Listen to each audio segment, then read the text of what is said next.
The storm was still raging outside when Claire Evans sat alone in her car, rain tapping on the windshield like a cruel reminder of her broken world. Her company, her life's work, had just collapsed after 10 years of relentless struggle. She was the woman everyone once admired, the youngest CEO to lead a tech empire, the face of innovation and strength. But now, she sat in the driver's seat of her luxury car, her hands trembling as she clutched a letter that marked the end of everything she'd built. Investors pulled out, her team resigned, and her reputation shattered. "I lost everything," a broken bar, she whispered into the emptiness. The sound of the engine dying brought her back to reality. Of course, her car chose this moment to give up, too. She slammed the steering wheel and cried harder, frustration and exhaustion taking over. With no signal and no hope, she stepped out into the rain, mascara running down her cheeks. That's when she saw the faint glow of a small repair shop across the road, a Mike's Auto Service. She hesitated,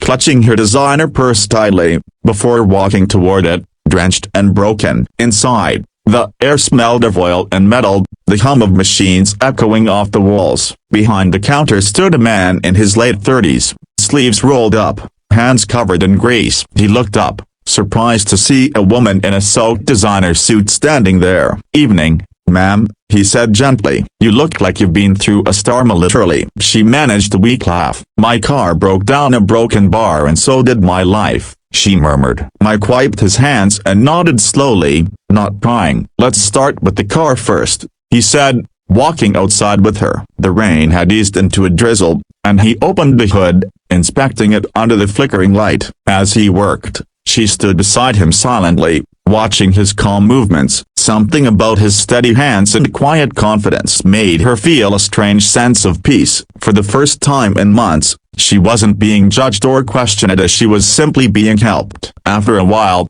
he closed the hood and turned to her. "It's a small issue. I'll fix it, but you'll have to wait a bit," he said. She nodded, sitting on a nearby bench. "I'm sorry," she blurted suddenly, surprising herself. "I know you didn't ask. About a broken bar. I lost my company today, my employees, my investors, everything. I thought success meant control, but now I realize I have none." Her voice cracked. "I gave everything to that business, and it's gone." Mike listened quietly, leaning against the car. "I've seen engines burn out from being pushed too hard," he said softly. "They don't stop because they're weak, they stop because no one gave them time to rest." Claire looked up at him, her tears mixing with rain. His words sank deep. She'd spent years sacrificing her sleep, family, and joy just to keep her empire running until it consumed her completely. When he was done fixing the car, she noticed a little girl sitting on the floor near the counter, drawing with crayons. Mike called out, "Ma, honey, say hi to our guest." The girl looked up and smiled shyly. "Hi." Claire smiled back. "Your daughter?" she asked. Mike nodded proudly. "Yeah, her mom passed away 3 years ago. Since then, it's just been us two. I lost a lot, too, but she keeps me going." That struck a chord deep inside Claire. The way he said it with quiet acceptance, not bitterness. It was something she hadn't felt in years. Mike noticed her expression and said gently, "You said you lost everything, but are you sure? Do you still have someone who cares about you?" Claire hesitated. "My mother," she whispered. "We haven't spoken in months." I kept pushing her away, saying I was too busy. Mike smiled kindly. "Then you didn't lose everything. You still have her." Those simple words, "you still have her," hit harder than any motivational speech or business advice she'd ever heard. She thought about her mother, the woman who'd believed in her before anyone else did, the one she stopped calling because she thought love could wait while ambition couldn't. Tears streamed down her face again, but this time,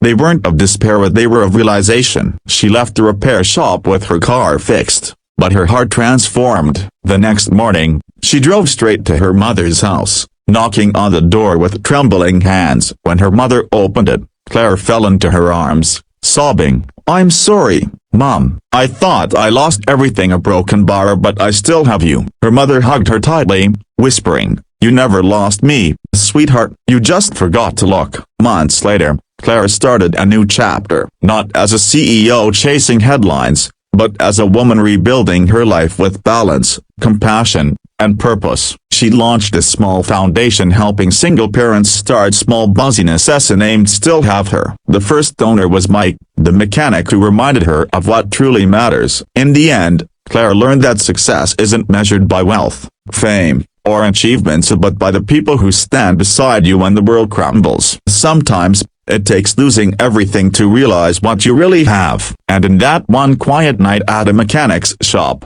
a broken CEO found her reason to rise again.